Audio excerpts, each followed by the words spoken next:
শুধু কামান নয়, বাংলাদেশ এখন আকাশ প্রতিরক্ষা ব্যবস্থাকেও শক্তিশালী করছে। সম্প্রতি বাংলাদেশ আর্মি ও এয়ারফোর্সের জন্য আধুনিক মিসাইল ডিফেন্স সিস্টেম কেনার উদ্যোগ নিয়েছে। রাশিয়া ও তুরস্কের সঙ্গে এই নিয়ে কয়েকটি সমঝোতা হয়েছে, যেখানে মধ্যম ও স্বল্প পাল্লার আকাশ প্রতিরক্ষা ব্যবস্থা অন্তর্ভুক্ত রয়েছে। এদিকে ভারতীয় গণমাধ্যমে দাবি করা হচ্ছে বাংলাদেশ নাকি চীনের কাছ থেকে HQ-9B long range air defence system কেনার ব্যাপারে আলোচনা করছে।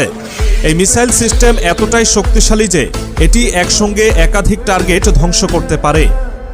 এছাড়াও বাংলাদেশ এখন F-16 বা সমমানের যুদ্ধবিমান কেনার পরিকল্পনা করছে। তুরস্কের নতুন কান 5th জেনারেশন ফাইটার জেট বাংলাদেশের কাছে বিক্রির প্রস্তাব দিয়েছে। যদিও বিষয়টি এখনো চূড়ান্ত হয়নি, তবে আলোচনা চলছে। তাহলে কি দাঁড়ালো? বাংলাদেশ শুধু সেনাবাহিনী নয়, পুরো প্রতিরক্ষা ব্যবস্থাকে ঢেলে সাজানোর পথে এগিয়ে যাচ্ছে। ভারতীয় প্রতিরক্ষা বিশ্লেষকদের ভাষায় বাংলাদেশ এখন প্রতিরক্ষার দিক থেকে আর আগের অবস্থানে নেই।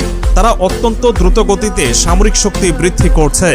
এমনকি ভারতীয় মিডিয়ায় প্রকাশিত এক প্রতিবেদনে বলা হয়েছে বাংলাদেশ নাকি গোপনে সাবমেরিন কিলার ড্রোন তৈরি করছে।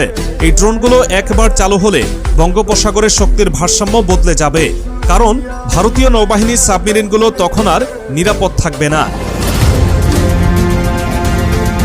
এদিকে আন্তর্জাতিক পর্যবেক্ষকরা মনে করছেন বাংলাদেশ শুধু অস্ত্র সংগ্রহ করছে না, বরং একটি সুসংগঠিত, আধুনিক এবং শক্তিশালী প্রতিরক্ষা বাহিনী গড়ে তুলছে।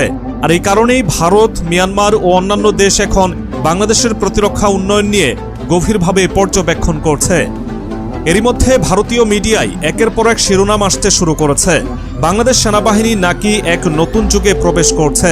বাংলাদেশের প্রতিরক্ষা মন্ত্রণালয় জানিয়েছে 2025 সালের মধ্যেই সেনাবাহিনীর প্রায় 40% অস্ত্র পুরোপুরি আধুনিকায়ন করা হবে। সাম্প্রতিক তথ্য বলছে বাংলাদেশ আর কারো উপর নির্ভরশীল নয়, বরং এখন নিজেই প্রতিরক্ষা পরিকল্পনা সাজাচ্ছে এবং সে অনুযায়ী কাজ করছে। এটা নিশ্চিত যে বাংলাদেশের সামরিক শক্তি এখন আর আগের মতো নেই। আগামী কয়েক বছরের মধ্যেই বাংলাদেশ হবে এমন এক দেশ যার প্রতিরক্ষা শক্তির সামনে কেউ দাঁড়ানোর সাহস করবে না। শেষ কথা একটাই, তুরস্কের এই সুপার কামান শুধু একটা অস্ত্র নয়, এটা বাংলাদেশের প্রতিরক্ষা শক্তির এক নতুন যুগের সূচনা। আর এই কারণেই ভারতীয় মিডিয়া বলছে বাংলাদেশের এই উত্থান ভারতকে নতুন করে চিন্তায় ফেলেছে।